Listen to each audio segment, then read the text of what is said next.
I was once read a book called Of Mice and Men by John Steinbeck, where there was this one character that only known as a Curly's wife. She is never given a personal name by the author. She is only being introduced as counterpart to powerful men. She exists in that story only as someone's wife.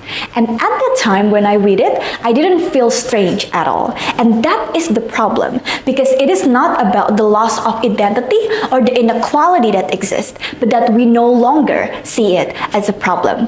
Good day, honorable judges. My name is Desya Elma Nizami from English Literature Faculty of Humanity, and I want to talk about the reimagining the narratives of women as counterparts to powerful men.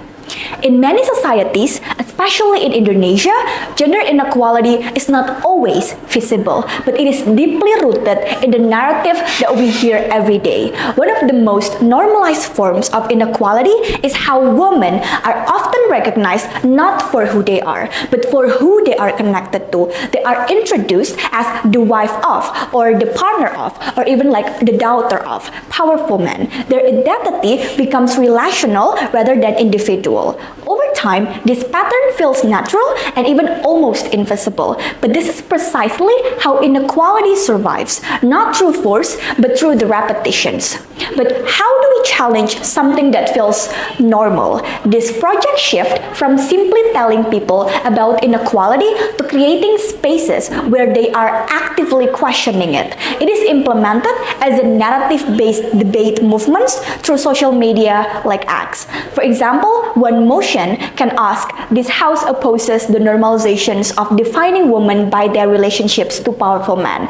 These examples, through prompt like this, audiences are not just a passive listeners, they become active participants through that debate. This motions is also not limited to online discussions only. As someone who is actively involving in debating communities as a debaters, judges, or even coaches, I see the potential for these motions to be expanded into a wider competitive platforms. This can be integrated into debating competitions open for every age from school levels, forums, into a national debate platforms.